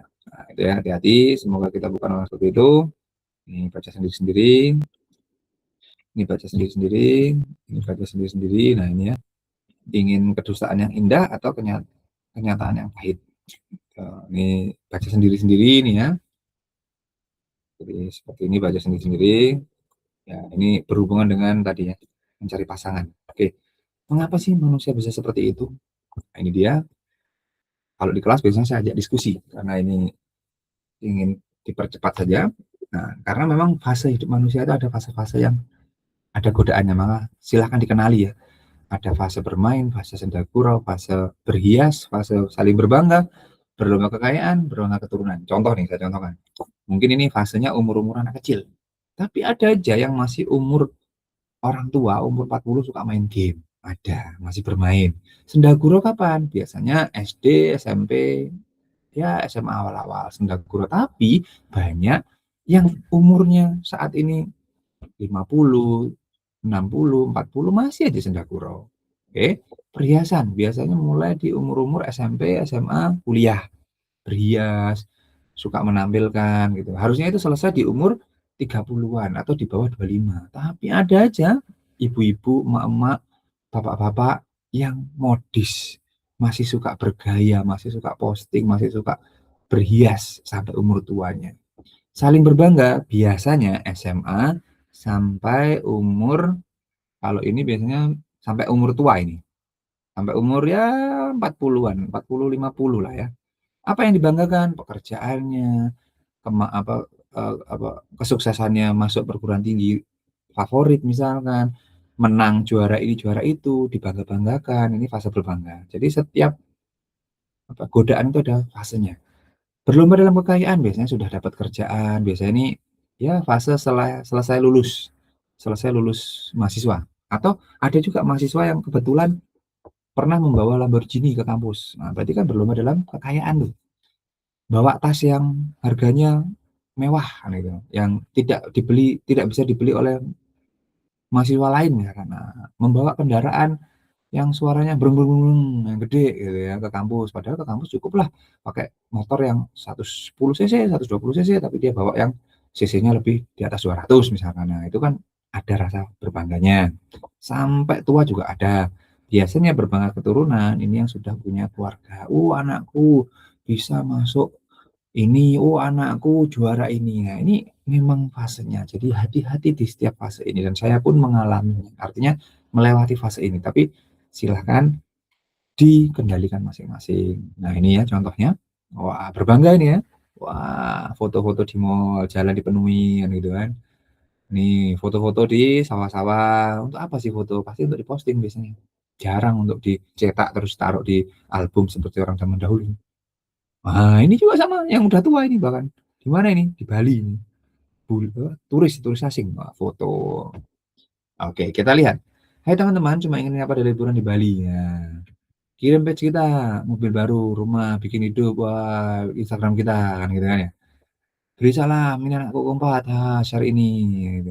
Nah, ini selalu setelah hal terbaik terjadi buruk mengikutinya. Apa itu? Silahkan dicari sendiri-sendiri apa ini.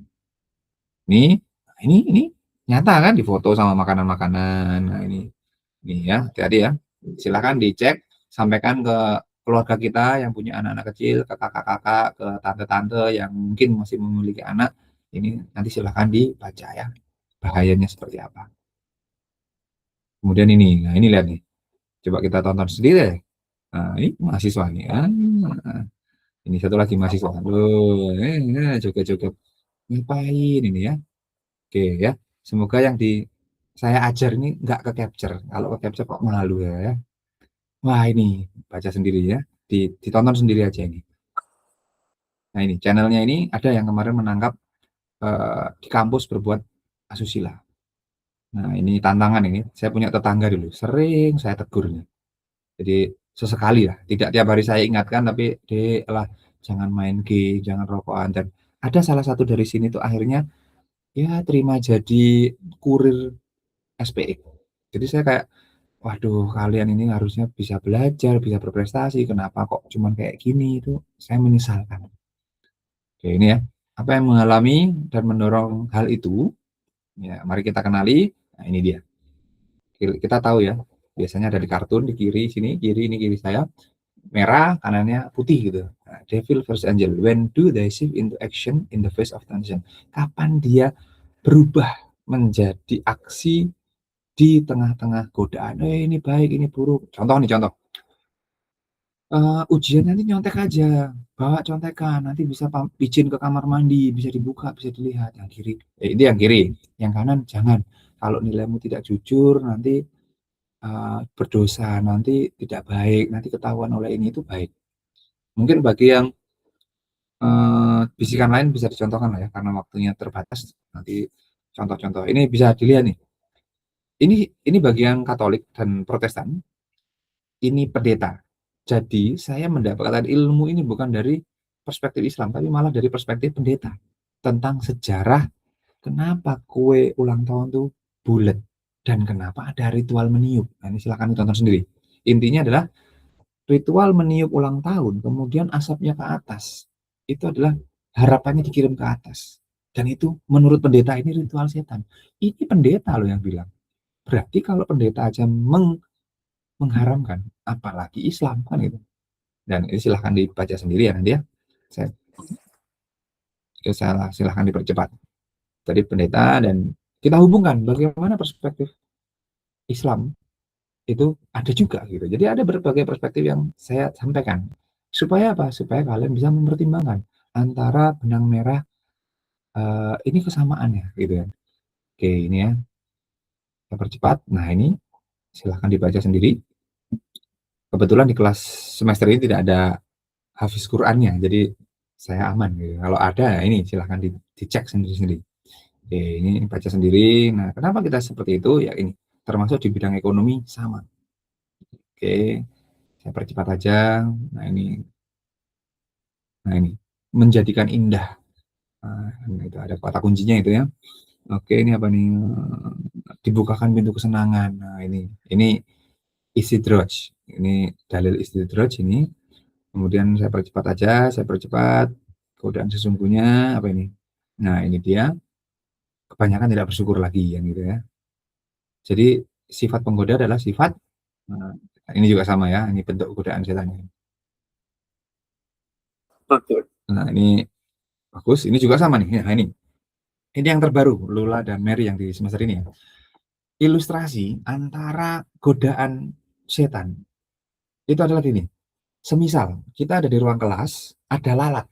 Lalat ini kita ilustrasikan adalah jin, jin setan.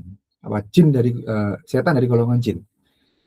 Ketika kita hanya menyemprot baygon lalat itu tanpa membuang sampah yang ada di dalam kelas, sumber yang diinginkan lalat, maka lalat akan pergi, akan mati. Tapi akan datang lalat lain. Oke, ilustrasinya adalah ketika ada sampah di dalam kelas, sampah ikan gitu ya, ikan asin gitu ya. Saya ke kelas bawa ikan asin. Tak lama kemudian pasti akan ada lalat berdatangan di kelas kita. Kalau kita semprot itu, lalat itu, ruangan kita semprot sterilkan dengan baygon atau HIT atau HP, oke, lalat itu mati. Tapi ketika sumbernya yang didatangi ini tidak kita hilangkan, tidak kita bersihkan, maka akan berdatangan lagi lalat-lalat yang lain. Ilustrasinya gini, hati kita ini adalah ruangan kelas. Kalau kita tidak membersihkan hati kita dari kotoran-kotoran yang disukai oleh jin jahat tadi, jin setan dari golongan jin, maka ya kita tidak akan bisa bersih. Nah, ilustrasinya seperti itu. Jadi kita harus hilangkan dulu ininya, baru kita semprot, maka dia tidak datang lagi. Sama, ketika hati kita ini ada kotorannya, kotoran itu anggaplah titik hitam itu apa sih? Maksiat, dosa, sesuatu yang ilegal, sesuatu yang melanggar hukum. Kalau kita tidak hilangkan sebabnya, maka kejahatan-kejahatan, nafsu-nafsu buruk akan mendatangi kita. Nah, gitu. Ilustrasinya seperti itu ya. Dan mudah disihir atau mudah terkena sihir kalau sudah kotor kayak gitu. Oke, gitu ya. Nanti silakan dihubungkan dengan video-video sebelumnya. Oke, itu perspektif sedikit. Kenapa bisa seperti itu? Karena memang harus kita sadari ada godaan yang tidak kasat mata. Godaan yang kasat mata gimana? Ini juga sama ya. Apakah percaya tentang afterlife? Ini ada 2 video, silakan nanti diklik.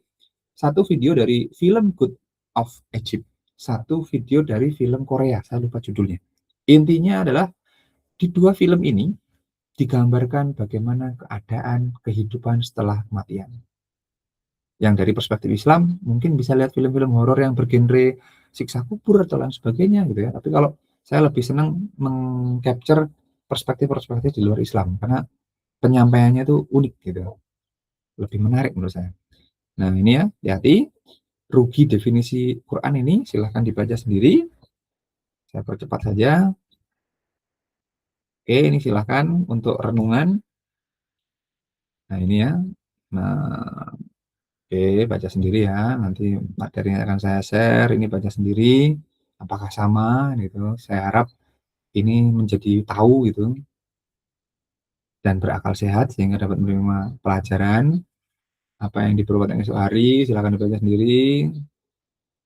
Nah, ini juga sama, hati-hati baca sendiri gitu ya untuk renungan yang muslim, yang bagi yang selain muslim jika ada yang mirip gitu, ada yang mirip seperti yang saya sudah tampilkan tadi boleh disampaikan juga untuk memperkaya materi ini. Oke, ini mengingkari, bahkan mengingkari pertemuan dengan Tuhannya ada loh orang-orang ini. Semoga kita bukan mereka yang di sini ya. Kemudian ini juga sama,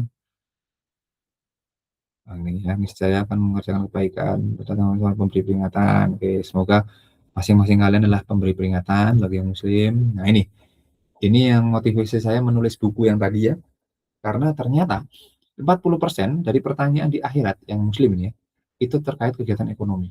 Jadi persiapkan baik-baik ini dari mana dan kemana dibelanjakan. Dan wallahu alam, kebetulan atau tidak, di buku Nidaur Rahman di Alil Iman, karyanya saya lupa karya siapa, diterjemahkan menjadi tafsir ayat-ayat ya ayyuhalladzina amanu, ini nih bukunya Syekh Muhammad Abdul Abdul Ahli Al-Bukhari. Nah, di situ di buku yang tadi 88 kalau tidak salah ingat tentang ya ayyuhalladzina amanu itu 40%-nya itu berkaitan dengan ekonomi, anfiku dan lain sebagainya. Nanti itu mau saya buat indikator untuk metodologi penelitian yang religiositas. Jadi religiositas dan ada hadisnya juga 77 bang, itu dari perspektif nanti yang semoga ini yang bisa dijadikan referensi nantinya.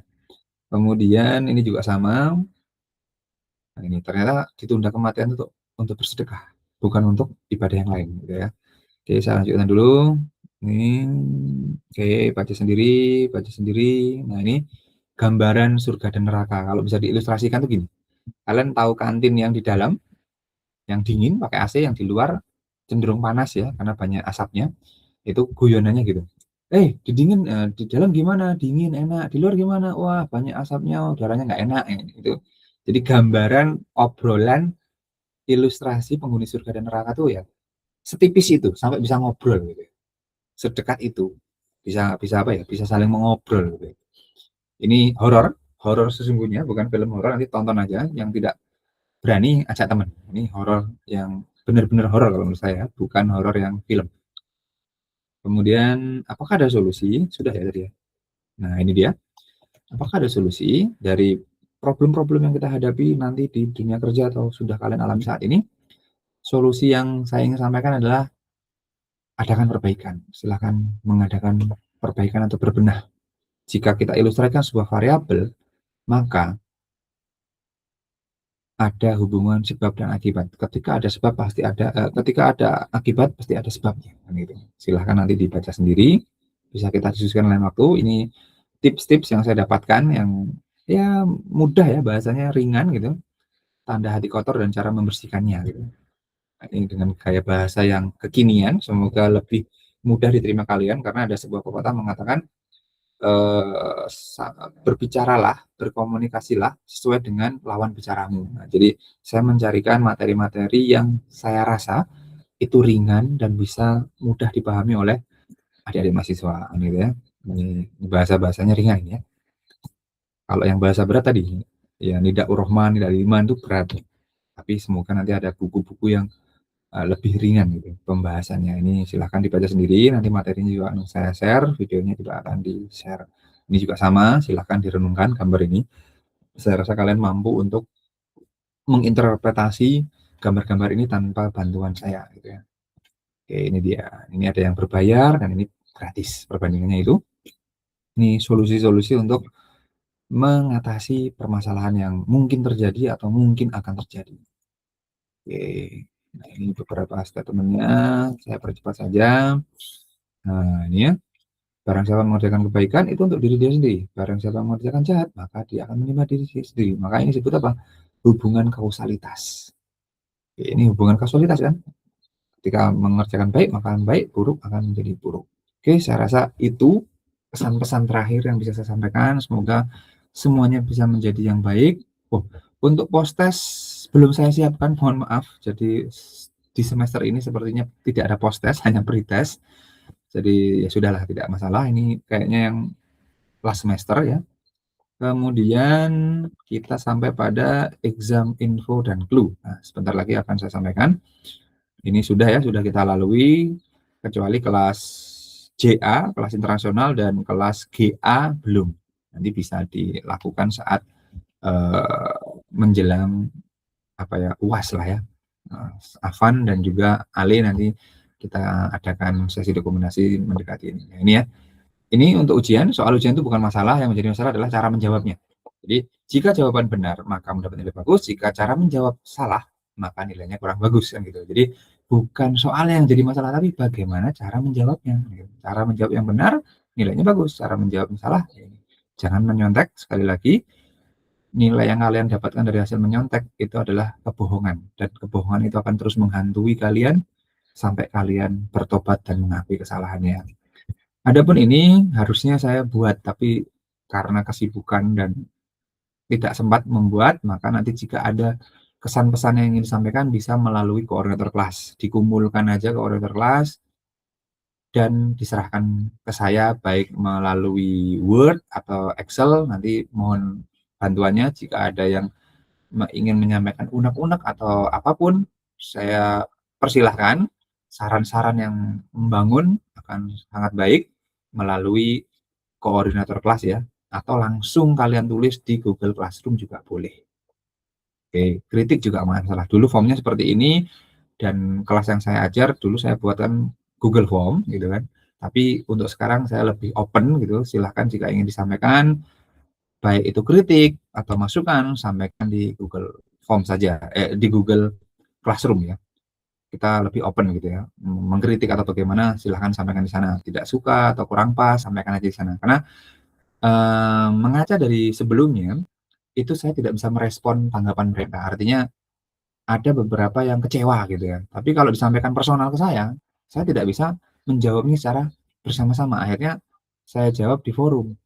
Ada yang bertanya seperti ini, saya tanggapi. Anaknya hilang. Apa? Ketika memang kurang baik atau kurang pas, sampaikan aja di forum. Saya pengen lebih terbuka gitu ya. Misalkan itu hal yang kurang baik, sampaikan. Hal yang membangun, sampaikan saja. Karena kita inginnya adalah transparansi. Karena di sana itu banyak yang tidak paham gitu. Akhirnya saya menjelaskan satu persatu. Dan itu kurang efektif. Maka untuk evaluasi semester ini dan ke depan mungkin akan saya persilahkan untuk meletakkan di Google Classroom supaya lebih transparansi kan gitu ya. Nah, karena saya belum menyiapkan per satu-satu, intinya semua perbandingan syariah, ekonomi materi Islam, manajemen dan behavior, semoga tidak ada yang terlewat. Intinya dari buku yang direkomendasikan dan semua yang kita pelajari dan apa yang kita sudah pelajari selama satu semester, untuk kisi-kisinya saya ganti screen dulu ya. Oke, untuk kisi-kisinya sebentar. Untuk kisi-kisinya saya akan share something else PDF. Nah, baru setelah ini jika ada pertanyaan dipersilakan, jika tidak ada kita cukupkan. Bentar, ini kita berpindah ke ini dia. Sudah kelihatan kah? Halo, halo, halo. Yang hadir? Sudah, Pak. Sudah, Mary, thank you. Nah, ini ya daftar saya ini. Betul ya, 12 jumlah mahasiswanya, ini yang internasional, dan CA ini yang belum dokumentasi. Jika perlu nanti bisa kontak ya, janjian. Kita mulai dari behavioral finance dulu. Ini untuk berapa ini? Untuk 6 atau 7 kelas ya. Jadi saya jadikan satu video. Ini untuk behavioral finance GC dan GA. Ya, ini GC dan GA. Sebentar. Oke, GC dan GA, benar ya jamnya. Insya Allah Senin, open book, dengan ketentuan boleh membawa catatan bentuk soft file dan PPT. Hanya boleh, tidak boleh soft file, itu semua perangkat elektronik diletakkan dalam tas dan diletakkan di depan. Jadi boleh catatan, yang penting catatan, ya. Bukan sovel. Komunikasi tidak boleh. Karena kita di era digital, jadi saya perbolehkan untuk membuka catatan masing-masing. Kejujuran akan lebih berharga dan hormat daripada ini lebih bangga. Oke, ini baca ya. Baca dengan cermat. Ini saya rasa sudah saya lakukan di awal screeningnya, yang kemarin dinyatakan harus berlatih, harus lebih mudah. Pesan saya, jika kalian belum berlatih, gunakan huruf besar-besar saja. Fungsinya apa? Supaya jawaban atau pesan kalian itu terbaca, tersampaikan. Kalau pesannya tidak tersampaikan, maka terjadi miskomunikasi. Kalau miskomunikasi, berarti nanti yang dirugikan siapa? Mahasiswa. Karena apa? Ingin mengoreksi tapi tidak bisa membaca tulisannya, gitu ya. Jadi saya tidak meminta kalian menulis bagus. Yang penting bisa dibaca dan tidak menyulitkan untuk dibaca, gitu aja ya. Tulisannya seperti apa? Yang penting indikator mudah dibaca. Silakan kalian menulis satu paragraf gitu, tanyakan ke teman kalian.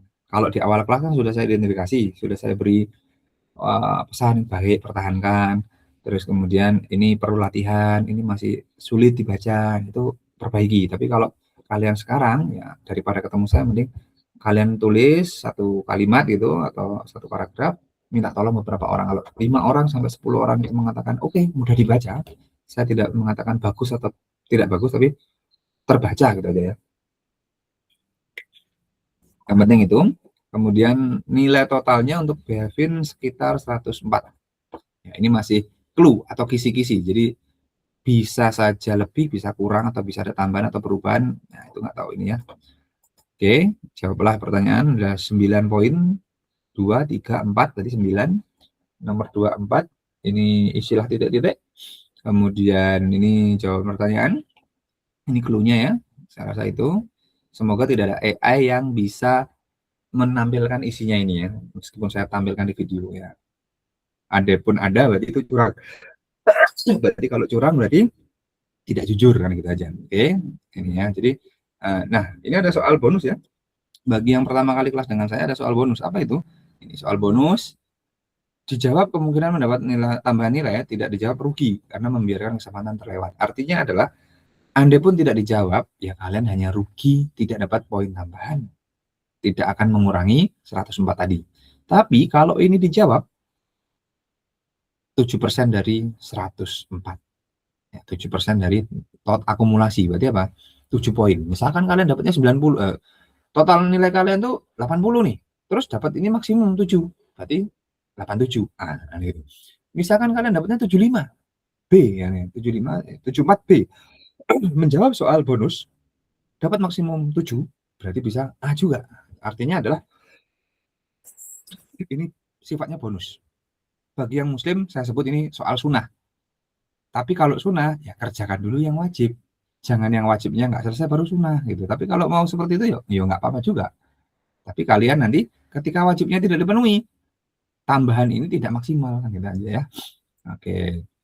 Kita geser ke perbankan. Perbankan syariah ini karena saya mengajar MIPA, saya rasa jadwalnya ini ya. Semoga tidak salah. Sebentar. Ini dia. Jadwalnya ini mana? Ini 11 Juni jam 7:30. Oke. Ini clue-nya. Perbankan syariah. Untuk kelas perbankan syariah saya rasa tidak jauh berbeda ya sifat ujiannya. Nanti bisa di stop sendiri. Saya tidak tegaskan kembali, langsung saja totalnya 103. Nomor soal, instruksi soal, jumlah nilai, skor tiap soal. Ini dia. Nah, ini ya. Oke, ini untuk perbankan syariah. Oke. Kita bisa percepat gambarannya seperti sini. Dan lagi-lagi di sini juga ada soal bonus atau soal sunnah. Oke ya. Kemudian kita geser ke moneter Islam. Moneter Islam, ini dia. Insya Allah Jumat ya, di hari baik, hari kiamat gitu. Jamnya siang. Nah, jadi kalian bisa tidur dulu yang cowok setelah Jumatan, tapi jangan sampai tertidur sehingga tidak datang ujian. Saya rasa ininya relatif sama dengan yang pertama. Ini relatif sama dengan yang pertama. Total poinnya 98. Oke, ini dia.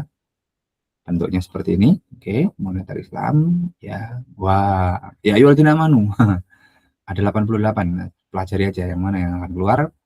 Oke, kemudian ini dia. Oke, ini ya. Nah, dah. Oke, ini dia. Ini juga ada soal sunahnya. Ya, Yolatina Manu. Jadi ada 2/88 itu probabilitas keluarnya. Itu manajemen investasi, clue-nya sebentar. Nah, ini dia. Hari Senin tanggal 15 bulan 6. Oke. Nah, saya rasa masih ada waktu 10 harian ya atau 7 hari. Sebentar, 7 hari ya. Sebentar. Tanggal 12 itu ya 7 hari. 7 hari lah ya. Ya, berarti nanti saya akan buka video ini sampai tanggal 15 atau sampai tanggal 13 atau 14 lah. Nah, 14 malam gitu ya. Silahkan video ini bisa ditonton untuk mengetahui dan saya harap ditonton semua, tidak hanya bagian akhir saja gitu ya, saya harapnya. Tapi andai pun nanti ada kecurangan ya itu resiko masing-masing. Oke, ini untuk manajemen investasi. Argumen secara singkat. Nah, ini ada tambahan yang berbeda ya. Di sini ada argumen secara singkat. Maksudnya apa? Total nilainya besar ya. Nomor 3 ini. Jenis aktivitas keuangan dapat digunakan lebih dari satu kali. Artinya nanti poin yang di sini ini bisa digunakan lebih dari satu kali. Tuh, jelasannya seperti itu. Ini nomor 5, nomor 6. Woi, belum saya tutup. Kelihatan apalah. Bonus. Sebentar saya hilangkan aja kali ya. Waduh, kelupaan ini yang investasi ini. Oke. Nanti ini saya kurangi berarti saya karena sudah terlihat saya kurangkan aja ya. 98 dikurangi soal nomor 6, 8 berarti 90. Mohon maaf karena buru-buru ya, karena tidak teliti jadi kelihatan soalnya. Jadi itu dihanguskan aja soalnya. Kemudian ini 2 sama ada soal bonusnya juga. Oke, ini dia. Ini untuk manajemen investasi. Kemudian untuk behavior finance yang kelas internasional. Oke. Bedanya hanya dalam berbahasa Inggris ini ya. In English. Apakah soalnya berbeda secara signifikan? Saya rasa tidak. Ya, saya rasa tidak berbeda secara signifikan. Oke, ini yang berbahasa Inggris untuk Ale, Oka, dan Hafiz dan Zaki. Oke, itu ya. Ini bonus question juga ada. Oke, sampai di sini ada pertanyaan. Jika tidak ada, kita cukupkan. Yang hadir di sini ada perwakilan, ada titipan pertanyaan. Kalau tidak ada, kita cukupkan ya. Oke, baik. Ada atau tidak ada? Dari saya cukup, Pak. Cukup ya? Tidak ada. Baik, terima kasih bagi yang sudah hadir. Saya ucapkan terima kasih. Berarti kalian tidak perlu menonton videonya lagi karena sudah mengikuti sebagai syarat pertemuan ke-15. Dan bagi yang belum, silahkan dilihat. Dan untuk yang tadi manajemen investasi berarti berkurang 1 soal ya karena terlupa untuk meng-hide. Jadi total poinnya nanti 90 saja. Total poin akhirnya.